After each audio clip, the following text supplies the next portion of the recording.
எனக்கு மறதி எல்லை மீறி போய்விட்டது. கடந்த காலத்தின் சம்பவங்கள் மனதை விட்டு நீங்கி மறைந்து விடுவது இயற்கை. ஆனால் எதற்கு சில சமயங்களில் நேற்று என்ன செய்தேன் என்பதே மறந்து போய்விடுகிறது. ஒருவேளை நேற்று முழுவதும் எழுந்திருக்காமல் நேற்று முன்தினத்தில் இருந்து தூங்கியே ஒரு நாள் முழுவதையும் கழித்து விட்டேனோ என்கின்ற கேள்விதான் எப்பொழுதும் முதலில் எனக்குள் எழும். இந்த தருணங்களில் எழும் எந்த கேள்விக்கும் எனக்கு எப்போதும் விடை கிடைத்ததே இல்லை. ஒரு 10 நிமிடம் தனியாக யோசித்து கொண்டிருப்பேன் என்று தான் சொல்ல வேண்டும்.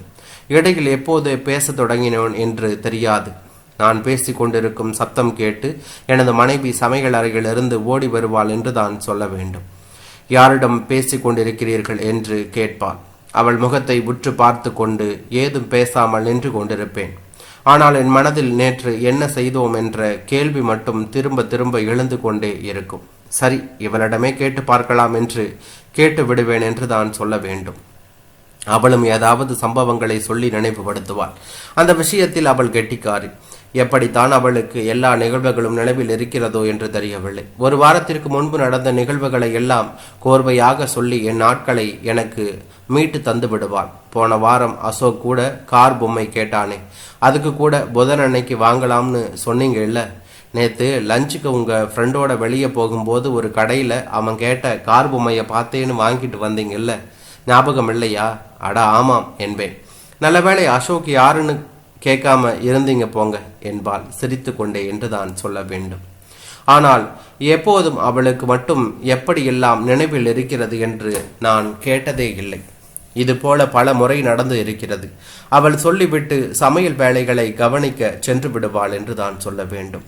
நான் நினைவில் வைத்து கொள்ளும் அளவிற்கு அந்த நாளில் ஒன்றும் செய்யவில்லை போலும் என்று மறுபடியும் மறந்து போய்விடுவேன் என்று தான் சொல்ல வேண்டும்.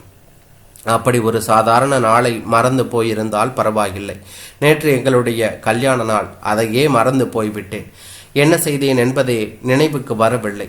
எப்போது வந்திருக்கிறது இன்று வர. எப்படி என் மனைவியும் அதை ஞாபகப்படுத்தவில்லை. அவளும் ஒருவேளை மறந்து விட்டாளா? ஏதேதோ கேள்விகள் மனதில் எழுந்த வண்ணம் இருந்தது. சாதாரண நாளாக இருந்திருந்தால் அவளிடமே கேட்டிருப்பேன்.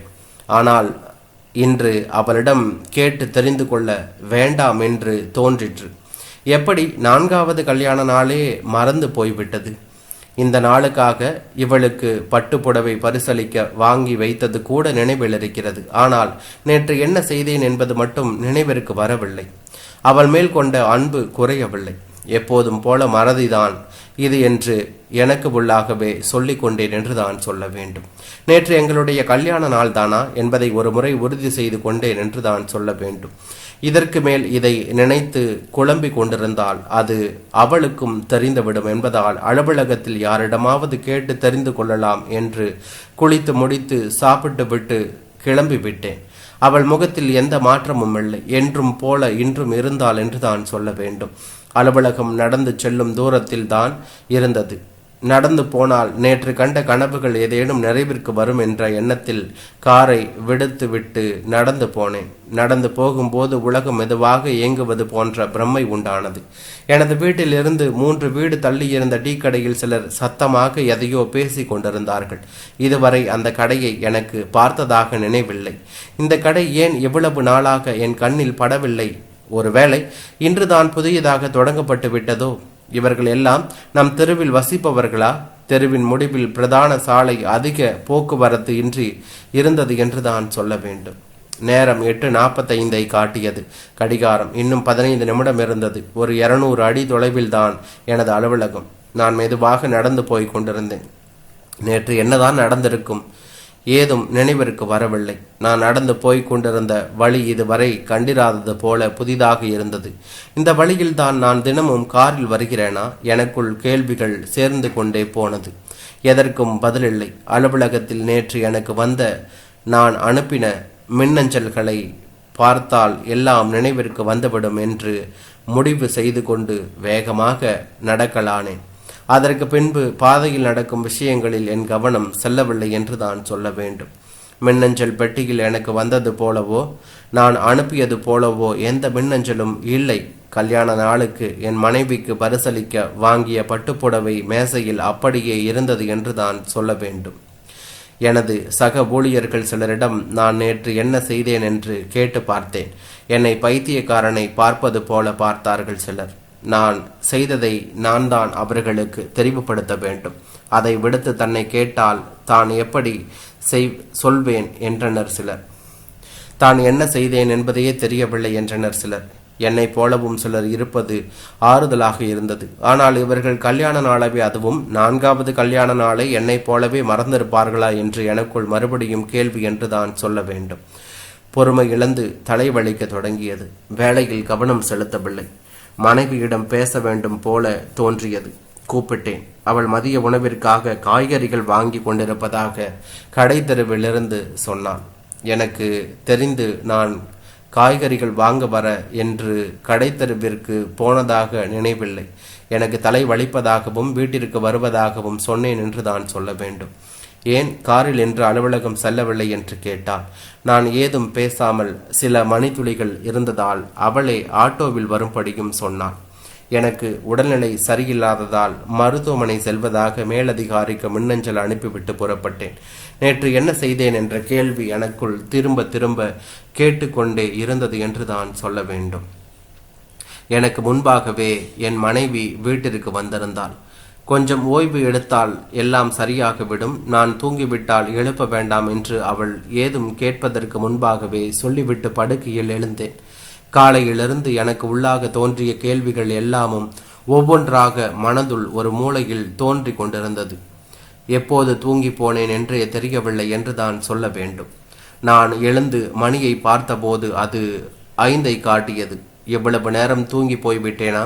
என் மனைவி என் அருகில் உட்கார்ந்திருந்தால் சாப்பிட வரும்படி சொன்னால் இரவு சாப்பிட்டு கொள்வதாக சொன்னேன். மருத்துவமனைக்கு போய் வரலாமா என்றாள்.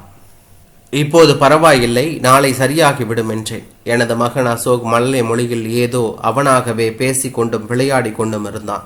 கொஞ்ச நேரம் அவனை பார்த்து கொண்டிருந்தேன் என்று தான் சொல்ல வேண்டும். நான் காலையில் பழங்கள் வாங்காமல் வந்துவிட்டதாகவும் ஏதேனும் வாங்கி வந்து பலரசம் தயார் செய்து தருவதாகவும் சொன்னான். நானும் வருகிறேன் என்று சொன்னேன். சற்று நேரம் ஆச்சரியமாக பார்த்தாள். முதல் முறை அவளுடன் துணிக்கடை நகைக்கடை தவிர்த்து போனேன். அவளுக்கு சந்தோஷமாக இருந்திருக்க வேண்டும். முன்பை விட உற்சாகமாக கடை தெருவில் யாரிடம் என்ன வாங்குவேன், அவர்களது பெயர், அவர்களது பேச்சு திறமை என்று சொல்லிக் கொண்டிருந்தாள் என்று தான் சொல்ல வேண்டும். சில கடைக்காரர்களையும் அறிமுகம் செய்து வைத்தாள். அவர்கள் சிநேகமுடன் சிரித்தார்கள். தான் கடை தெருவிற்கு வந்திருப்பது அதிசயமாக இருப்பதாகவும் என்னை பார்த்ததில் சந்தோஷம் என்றும் சொன்னார்கள் என்று தான் சொல்ல வேண்டும். நான் கடை தெருவிற்கு வந்தது சந்தோஷமாக இருந்ததாக இரவில் சொன்னார். இனிமேல் தினமும் உன்னோடு கடை தெருவிற்கு வருவதாக சொன்னேன் என்று தான் சொல்ல வேண்டும்.